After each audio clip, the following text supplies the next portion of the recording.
Tu n'auras pas d'autre Dieu devant ma face. Alors on pourrait se dire, mais pourquoi est-ce que Lambert a choisi un sujet comme cela? La raison fondamentale pour laquelle j'ai choisi ce sujet, c'est quelque chose qui nous préoccupe, l'idolâtrie. Et c'est vrai que Dieu, quand on prend le chapitre 14 d'Ézéchiel, Dieu, il parle beaucoup d'idolâtrie. Il dit même que l'idolâtrie, c'est quelque chose qui est placé dans notre cœur. C'est la raison pour laquelle nous sommes là pour essayer de voir ce que c'est que l'idolâtrie et nous éloigner de l'idolâtrie, parce que l'idolâtrie, c'est quelque chose qui prend tout le cœur, et quand il prend le cœur, il n'y a plus de place pour que Dieu s'installe. Alors, j'ai regardé ce passage de la Bible et je me suis dit, pourquoi pas faire court? Alors, je vais essayer de faire court ce matin. Vous connaissez ce texte par cœur, Exode chapitre 20, verset 3, et regardez ce qu'il dit. « Tu n'auras pas d'autre Dieu devant ma face. » Et quand on le prend en hébreu, il dit quelque chose qui est encore plus mot à mot. Vous savez, Dieu dans la Bible, quand il parle un petit peu comme, je ne sais pas, le gars de Star Wars qui parle toujours à l'envers. C'est Yoda, je crois qu'il s'appelle. Eh bien, il parle un petit peu, Dieu parle un petit peu comme lui. Ou bien, en tout cas, il limite ce qu'ils ont pris dans le film, la manière de parler de Dieu. Alors, si je considère le texte mot à mot et qu'on le lit en hébreu, ça donne ça. Pas tu auras à toi des dieux autres devant moi la face. D'accord. En français, ça donne... vous pouvez voir, et c'est vrai qu'il commence comme ça. L'eau, c'est pas. Donc, le texte commence comme ça. Pas tu auras à toi des dieux autres devant moi la face. Alors, ça donne tu n'auras pas d'autres dieux devant ma face. Alors, qu'est-ce que ça veut dire? Vous avez remarqué comment parle l'hébreu? Il dit pas tu auras à toi. Et souvent en hébreu, Dieu insiste sur la personne qui fait l'action. Toi, c'est pas tu n'auras pas, c'est pas tu auras à toi que je parle, d'accord? Il dit pas tu auras des dieux autres. Donc il parle par rapport à lui, et il dit devant moi la face que tu as là. Pourquoi? Parce que quand Dieu parle, Dieu dit qu'on doit regarder sa face. Vous savez pourquoi? Eh bien, l'idée qu'il y a derrière cela, c'est l'idolâtrie. Dieu est en train de dire, quand tu détournes ta face de ma face, tu deviens idolâtre. En clair, qu'est-ce que ça veut dire? Regarde-moi dans les yeux, parce qu'il faut que ma présence soit avec toi. Si tu veux parler, regarde-moi dans les yeux pour parler. Les amis, quand vous regardez quelqu'un dans les yeux, vous pouvez parler n'importe quoi. Vous pouvez parler n'importe quoi quand vous regardez quelqu'un dans les yeux. Et Dieu dit, quand vous communiquez avec moi, regardez-moi dans les yeux. Déjà, vous ne pouvez pas soutenir le regard de votre patron quand vous lui parlez. Vous ne pouvez pas soutenir le regard, même pas du président. Et regardez bien, quand vos parents vous interpellaient et qu'ils vous parlaient, qu'est-ce que vous faisiez? Vous baissez les yeux. Et Dieu dit, ne baisse pas les yeux. Quand tu me parles, regarde-moi. Parce que Dieu sait que quand tu regardes sa face, il y a des choses que tu ne peux même pas imaginer. Combien de personnes vont regarder les yeux de Dieu et dire « Ah ouais, j'ai un truc à voler là, je vais attendre de finir avec lui. » Combien de personnes vont faire ça? Combien de personnes vont dire « Écoute, je regarde Dieu dans les yeux, mais j'ai un petit sabbat à transgresser là. » Combien de personnes vont faire ça? Non, quand vous le regardez, c'est pourquoi Dieu dit, Dieu insiste, tu n'auras pas d'autre Dieu quand tu regardes ma face. C'est ce qui est écrit là. Tu n'auras pas d'autre Dieu quand tu regardes ma face. Et le truc est quand, devant ma face, tu n'auras pas d'autre Dieu. Et tu peux le faire par derrière, mais regardez, devant ma face, tu ne le feras pas. Alors il dit, pour te sauvegarder, je te donne un conseil. Regarde mes yeux. Et vous savez pourquoi? Allons essayer de décortiquer ça en hébreu. Regarde ma face, regarde-moi dans les yeux. Allons essayer de le décortiquer. Quand vous regardez la face d'une personne, vous avez une autre attitude. Vous vous rappelez Jésus quand il dit, Jésus dit, celui qui regarde une femme pour la convoiter. Est-ce que vous regardez la face de cette femme? Vous regardez plutôt ses formes. C'est plutôt ça que vous regardez passer, ses formes. Mais quand vous êtes en face de la personne, les idées changent. Les idées changent, vous êtes différents. Tout ce que vous pensez, vous avez l'impression que ça se balaie comme ça. C'est pourquoi Dieu dit, si tu veux être concentré sur une chose et avoir la vie que je te donne, essaie de me regarder tout le temps dans les yeux. Arrête de regarder à côté. Parce que l'idolâtrie, c'est détourner le regard d'eux. D'accord? Vous détournez le regard de Dieu pour le porter vers autre chose. Il y a plein de gens qui ne pécheraient pas s'ils obéissaient à ce verset-là. Le péché n'a aucun pouvoir sur vous. De toute manière, je vais vous dire quelque chose. Même si vous êtes mal élevé, quand vous êtes devant vos parents, devant leur face, subitement, vous n'êtes plus mal élevé du tout. Pourquoi ça? Parce que devant la face d'une personne qu'on craint et qu'on respecte, il y a des choses qu'on ne fait pas. Vrai ou faux? Les amis, c'est ce que Dieu veut. Dieu dit, il faut que tu aies mon respect, il faut que tu aies ma crainte. Et pour que tu puisses être sûr de ne jamais déroger de ce respect, de cette crainte, regarde-moi dans les yeux. Vous savez ce que c'est que la face de Dieu? La face de Dieu, c'est la présence de Dieu dans la Bible. La face de Dieu, c'est encore une chose. La face de Dieu, c'est la présence de Dieu, mais c'est aussi sa gloire. Rappelez-vous Moïse. Comme Moïse a dit, Seigneur, fais-moi voir ta gloire. On dit, l'Éternel dit, je vais passer devant toi. Et qu'est-ce qu'il dit? Il lui demande la gloire, mais il dit, tu ne pourras pas voir ma face. Mais, rappelez pourquoi il dit ça? Parce que la gloire de Dieu est synonyme de la face de Dieu. La face de Dieu est synonyme de la présence de Dieu. La présence de Dieu est synonyme des yeux de Dieu. Alors quand vous dites, vous vous agenouillez, vous dites, Seigneur, fais-moi rester en ta présence. Vous vous rendez compte de ce que vous demandez? Seigneur, fais en sorte que tes yeux soient comme ça devant moi. C'est ce que vous êtes en train de dire. Et il y a des gens qui, après avoir demandé la présence de Dieu, font des choses qu'on ne fait pas en présence de leurs propres parents. C'est la raison pour laquelle Dieu rappelle. Il dit non, rappelle-toi que si tu regardes ailleurs, tu perds ma face.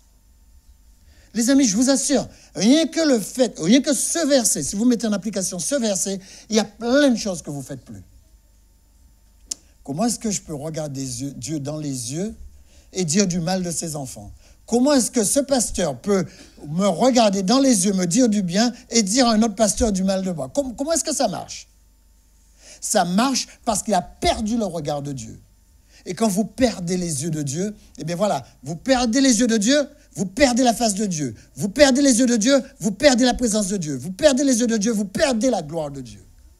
Voilà comment ça fonctionne. C'est pourquoi Dieu dit, tu n'auras pas d'autres yeux que mes yeux. Tu n'auras pas d'autre face à regarder que ma face. Il suffit que tu perdes ma face et tu tombes dans l'idolâtrie de quelque chose d'autre. Les amis, c'est comme ça que ça marche. C'est pourquoi il dit, détourne, vous vous rappelez David, détourne ton regard de mes péchés. Pourquoi il dit ça? Parce que lui, il a détourné son regard de Dieu. Comment il est tombé avec Bathsheba? C'est en ne regardant plus la face de Dieu. Comment il aurait pu dire à Bathsheba, attends, je vais demander au Seigneur? Comment il aurait pu dire ça?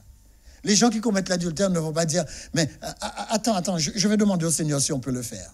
Parce que quand ils vont regarder la face du Seigneur, ils disent, Seigneur, j'avais quelque chose à te demander, mais j'ai oublié. Je vous assure, c'est comme ça que ça marche. Devant la face de Dieu, il y a des choses que vous ne pouvez pas entreprendre. Et ça marche toujours comme ça. Si vous regardez la face d'un autre, vous suivrez l'autre. Vous savez ce que c'est que confesser? Confesser, c'est faire sortir de soi ce qui est naturel à soi. C'est ça la confession. Alors, quand, par exemple, vous avez fait quelque chose de mal, eh bien, ce truc vous est devenu naturel et vous allez devoir le confesser, c'est-à-dire le faire sortir. C'est pourquoi Dieu dit, quel que soit ce que tu confesses, je vais te pardonner. Parce qu'en confessant la chose, vous le déclarez, ça sort de vous. Mais Dieu vous dit, devant ma face, il y a des choses qui ne sont pas tolérées. Vous savez, quand on est chrétien, quand on vient de se convertir, la Bible dit, allez à Dieu tel que vous êtes. Il y a des chrétiens qui n'entendent que cette phrase. Mais il dit ça à des gens qui ne le connaissaient pas, Où est-ce que vous voyez que Dieu dit à ceux qui se sont déjà convertis et qui sont avec lui, ses propres enfants, venez devant ma face telle que vous êtes? Où est-ce que vous avez vu ça écrit? Non. Ça, on dit ça pour les gens qui ne connaissent pas. Mais pour les gens qui connaissent, ils savent vraiment quelle attitude adopter pour se présenter devant la face de Dieu. Vrai ou faux? C'est comme ça que ça marche. Dieu vous donne un commandement, vous ne savez pas comment le mettre en application. Je vous assure, vous saurez, parce que vous êtes des enfants de la maison. Les enfants de la maison ne viennent pas devant leur père n'importe comment. C'est les étrangers qui viennent devant leur père n'importe comment. Mais une fois que ces étrangers sont devenus ses enfants, ils savent comment fonctionner avec lui. Les amis, appuyez-vous bien sur ce passage. Ce passage, c'est toute une vie spirituelle. Quand vous vous détournez du regard de Dieu, vous vous tournez soit sur quelque chose, soit sur quelqu'un. Et c'est la raison pour laquelle, là où vous portez le regard, c'est là que se porte votre cœur. Vous vous rappelez cette histoire? Si tu portes ton regard sur l'argent, ton cœur se portera là. Si tu portes ton regard sur une personne qui n'est pas ta femme, eh bien ton regard se passera là. Si tu portes le regard sur quelqu'un qui n'est pas ton mari, eh bien ton cœur se portera là aussi. Quel que soit ce que tu entreprends, c'est ton regard d'abord qui définit où tu vas.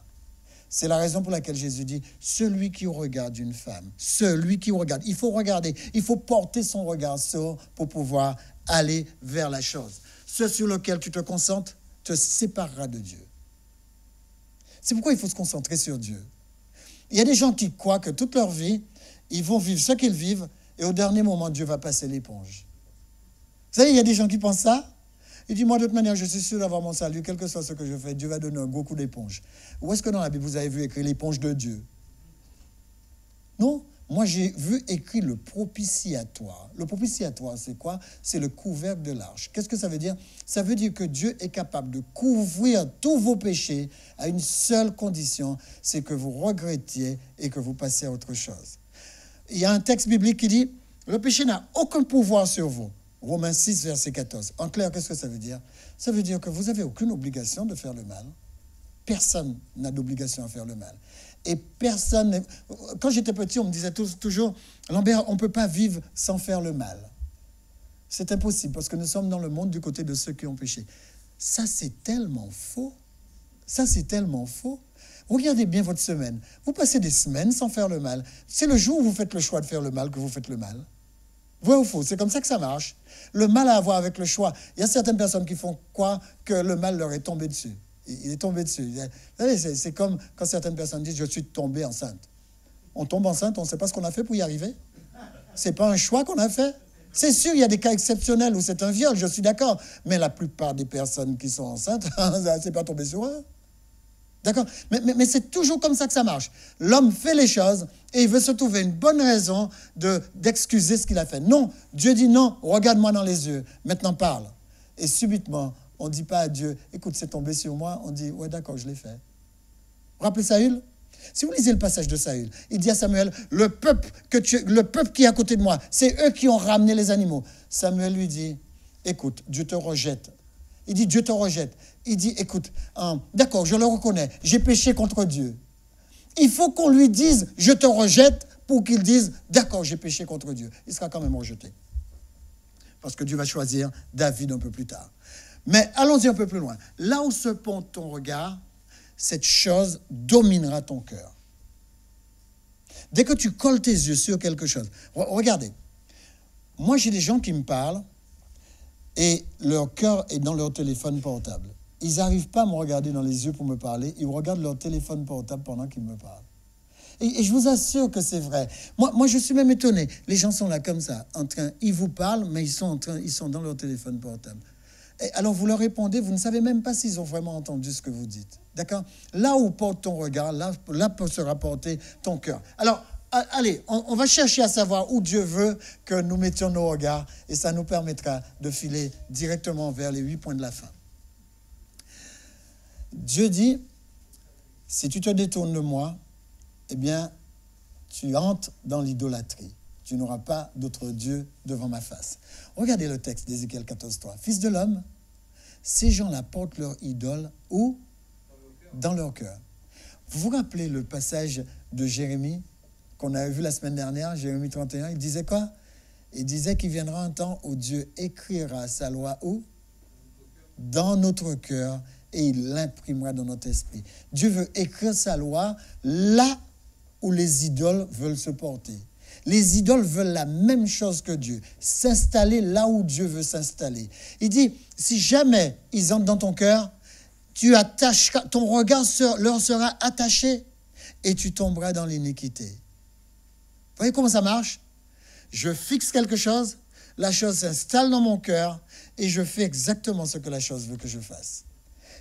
C'est la raison pour laquelle il faut faire attention à ça. Regardez, j'ai rencontré quelqu'un qui a une voiture de collection et si vous étiez venu au mois de juin, ici, là, dans la rue, il y avait une exposition de voitures de collection. J'aime beaucoup les voitures de collection. Et donc, ce pasteur, il a acheté une voiture de collection. Je me dis avec son petit salaire comment il a fait. Mais il a acheté une voiture de collection. Vous savez ce qu'il fait avec la voiture de collection? Tous les dimanches, avant d'aller à l'église, il sort la voiture de collection, il la met 5 minutes au bord de la route, il la stick, et puis il prend son temps pour la regarder s'il n'y avait pas de défaut, s'il n'y a rien. Ensuite, après 10-15 minutes, il le rentre dans le garage, il ferme le garage et il part au temple. Ça, c'est une idolâtrie et je ne porte pas un jugement de valeur, je vais vous expliquer comment ça marche. Rien de ce que Dieu a mis sur la terre, vous n'avez le droit d'utiliser que dans le but pour lequel il a été fabriqué. Je répète, tout ce que vous voyez autour de vous, que ce soit le cheval, que ce soit le chat, que ce soit la voiture, si vous ne l'utilisez pas dans le but pour lequel il a été créé, vous êtes dans l'idolâtrie. Est-ce que cette personne utilise la voiture dans le but pour lequel la voiture a été créée? Pourquoi est-ce qu'on a créé une voiture? Pour rouler du point A au point B. C'est comme ça que ça marche. Quand vous commencez à attacher votre cœur à la voiture, au point que si quelqu'un raye la voiture, il a rayé votre cœur, vous êtes dans l'idolâtrie. La voiture est devenue une fin en soi. Ce frère ne se rend pas compte que la voiture est devenue une fin en soi. Rien ne doit sur cette planète devenir une fin en soi. Tout a un objectif, tout a un but. Et si vous n'utilisez pas la chose selon le but pour lequel cette chose a été créée, ce que vous faites, c'est que vous perdez le vrai but. Quel est le vrai but du chrétien? La vraie finalité du chrétien?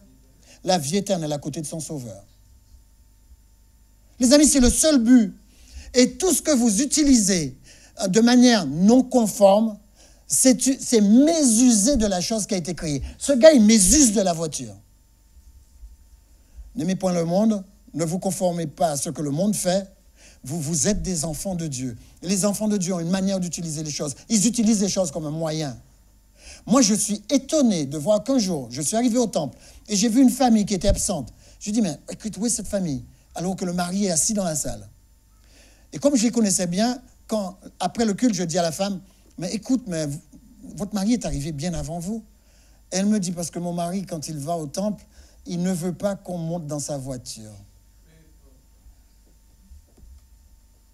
J'ai dit, vous êtes sa femme, ce sont ses enfants et ils ne doivent pas monter dans sa voiture. Pourquoi vous ne devez pas monter dans sa voiture? Parce qu'on va salir la voiture.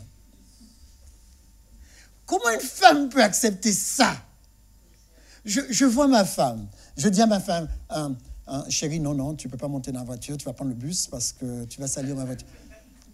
Je connais la réponse déjà, je connais la réponse. Je ne dirai pas ça 2 fois. Peut-être pas 1 fois, je vais dire ça. Les amis, qu'un mari puisse persuader sa femme qu'elle a moins de valeur que sa voiture, c'est mésuser de la voiture.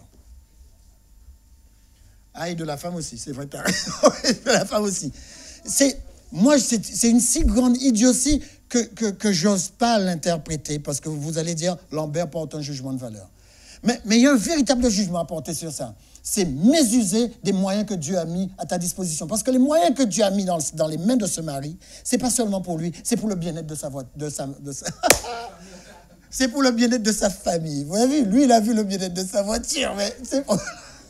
Excusez-moi, c'est pour le bien-être de sa famille. Bon, je passe. Faire d'une chose une finalité, c'est de l'idolâtrie.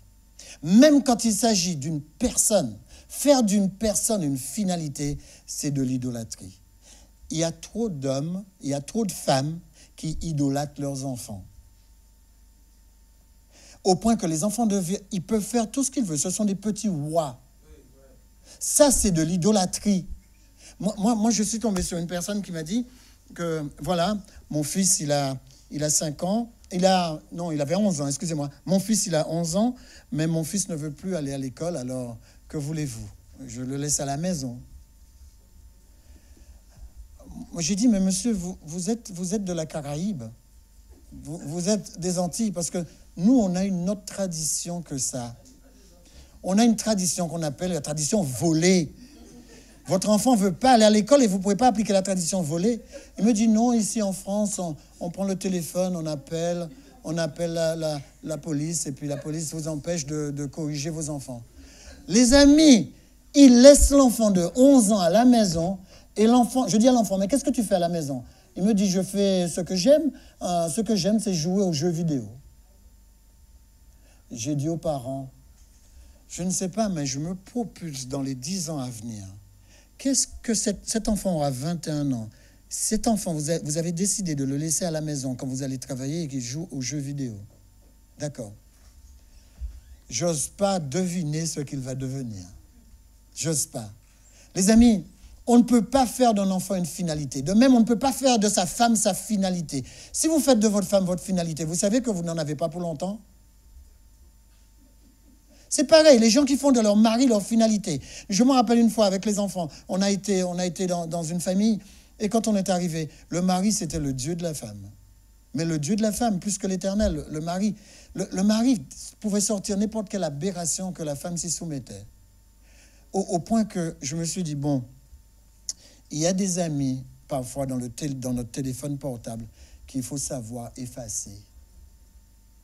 Je ne peux pas le croire, que quelqu'un transforme son mari en Dieu. Et je vous fais fi des détails. Mais tout ça, pour avancer, tout sur terre doit avoir pour nous un sens de moyen, c'est tout, pas de finalité. C'est ainsi que nous accomplissons la volonté de Dieu. Dieu nous donne des choses et les choses sont faites pour accomplir sa volonté, quelle que soit la chose. Moi, j'ai eu des enfants, je leur ai donné une éducation éternelle. C'est-à-dire, ces enfants sont un moyen pour perpétuer le royaume des cieux. Alors, toute l'éducation que je vais leur donner va les mettre sur la voie de la providence éternelle. D'accord? C'est comme ça que ça marche. Et si je leur achète un jeu, le jeu n'est pas plus important qu'eux. Si je leur achète, je ne sais pas moi, une voiture, la voiture n'est pas plus importante qu'eux. Ils doivent savoir relever. La voiture n'est qu'un moyen. Les amis, quand vous vivez comme ça, vous avez moins de stress. Parce que les moyens, ça se perd et ça se rachète. Ça se perd et ça se recrée. Les choses, on n'a pas à laisser les choses entrer dans notre cœur au point que quand on shoote les choses, on a shooté notre cœur. Je vous assure, il y a des gens, ils font de leur maison une idolâtrie. Je vous assure, il suffit que le vent enlève un peu la toiture pour voir dans quel état le vent les a mis. Les amis, quand le vent enlève la toiture, nous, on met une bâche, nous, et on tire la couverture et on dort encore. Bon, on ne va pas se mettre à pleurer pour une toiture que le vent a emportée. Mais mince, alors qu'est-ce que ça adviendrait d'eux s'ils étaient aux Antilles et que le cyclone n'avait rien laissé? Les amis, apprêtez-vous à une chose. Préparez votre cerveau à cela. Les choses qui nous entourent, les personnes qui nous entourent, les animaux qui nous entourent, ce sont des moyens que Dieu a mis à notre disposition pour pouvoir accomplir ses plans.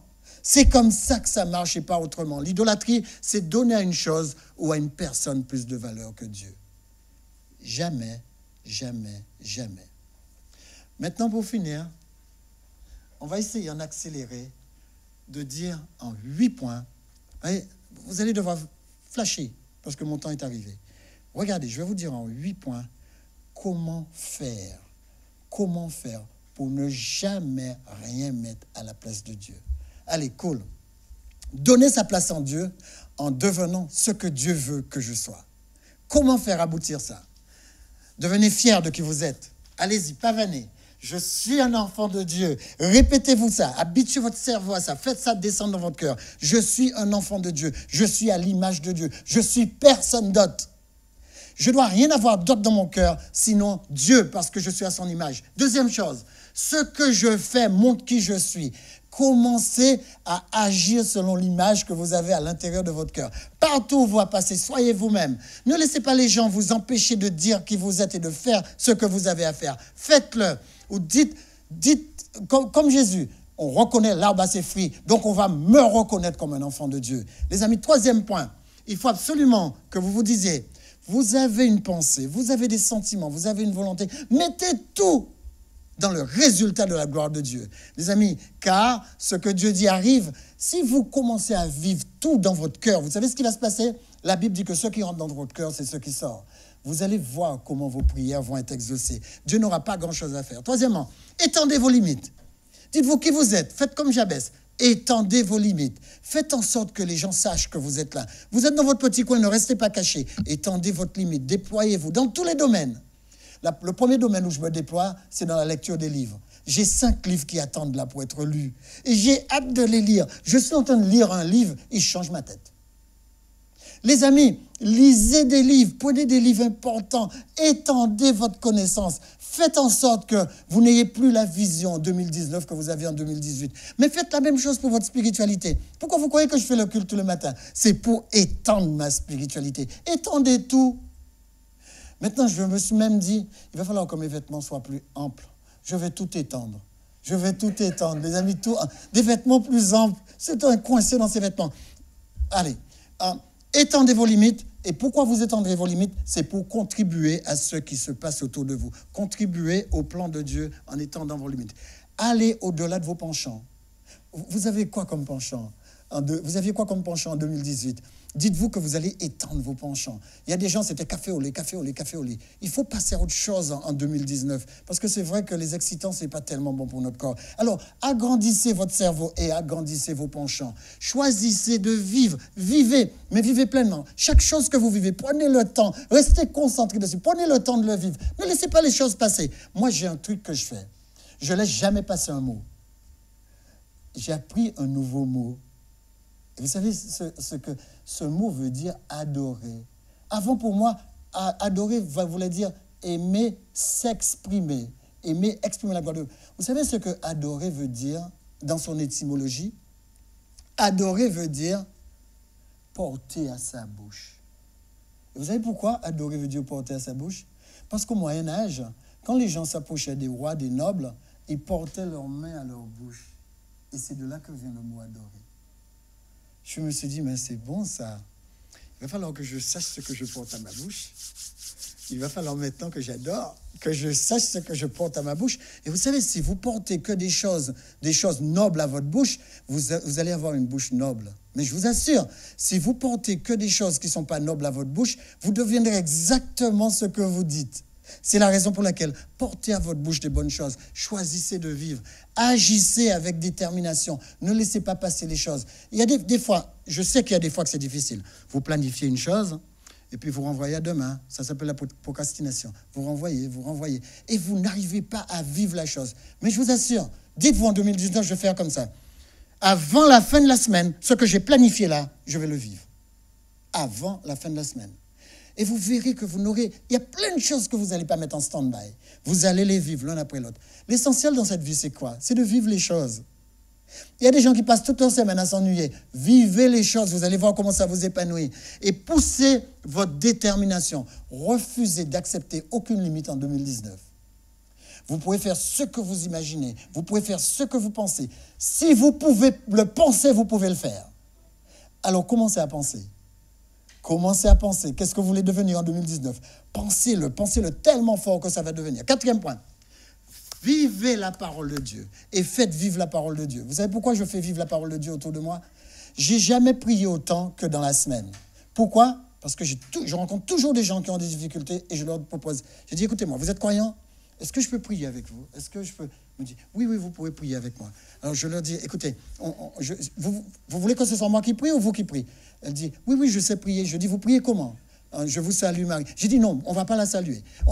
Moi, je vais prier. Moi, je vais prier parce que je sais comment prier. Aujourd'hui, on ne va pas la saluer. Alors, faites vivre ce que vous vivez, les amis. 5e point. L'ordonnance de Dieu est la chose la plus importante sur terre. ce que Dieu a mis est la chose la plus importante sur terre. Il dit, si tu m'aimes, garde mes commandements. Alors, gardez-le. 6e point, aimer chaque personne. Dieu dit qu'on n'ira pas au ciel si on n'aime pas son frère. Aimer chaque personne.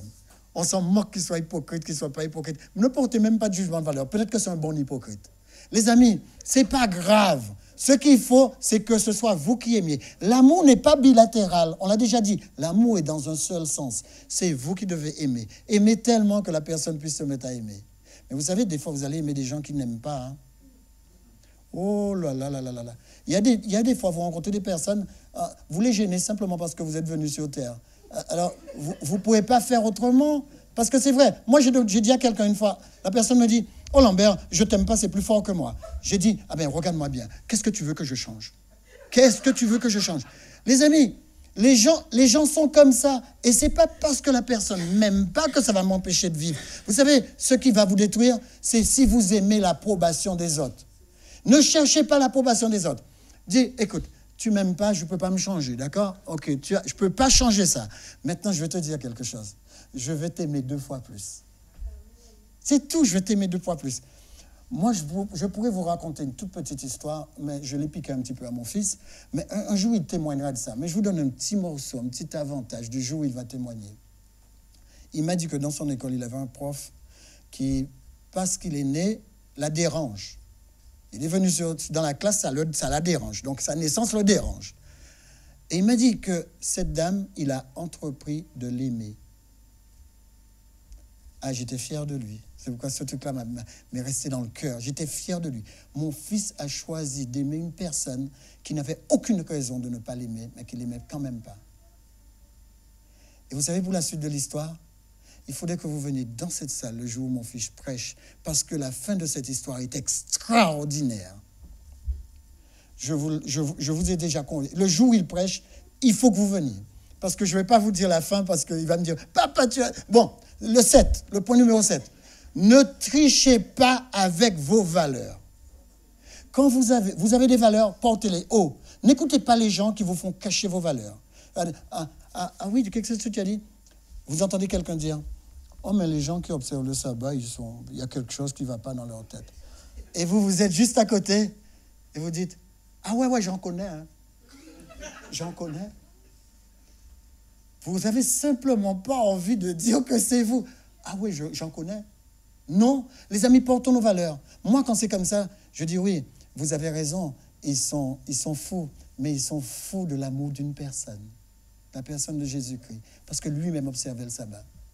Il dit, vous le connaissez? Et le 8e et dernier point, c'est celui-là.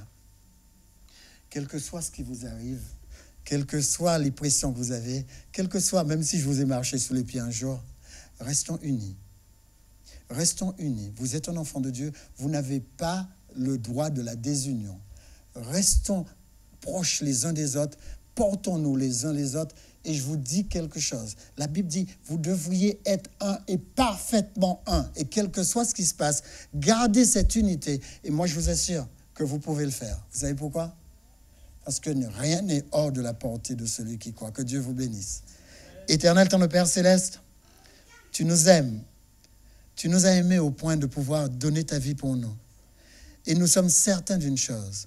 Tu ne veux pas qu'on ait d'autres dieux devant ta face. Donne-nous de nous centrer sur toi, de regarder tes yeux, de regarder ta face. Parce que c'est le seul élément qui nous empêche de nous tourner vers des choses et de transformer ces choses ou ces personnes en notre Dieu. Éternel, donne-nous d'être vigilants. Donne-nous d'être conscients de ta présence. Car avec ta présence, nous sommes des enfants épanouis. Que ta volonté se fasse dans nos vies. Couvre-nous de ton Esprit Saint. Et donne-nous, Éternel, d'être portés sur la voie du salut que tu as préparé pour chacun de nous. Au nom de Jésus, pour ta gloire. Amen.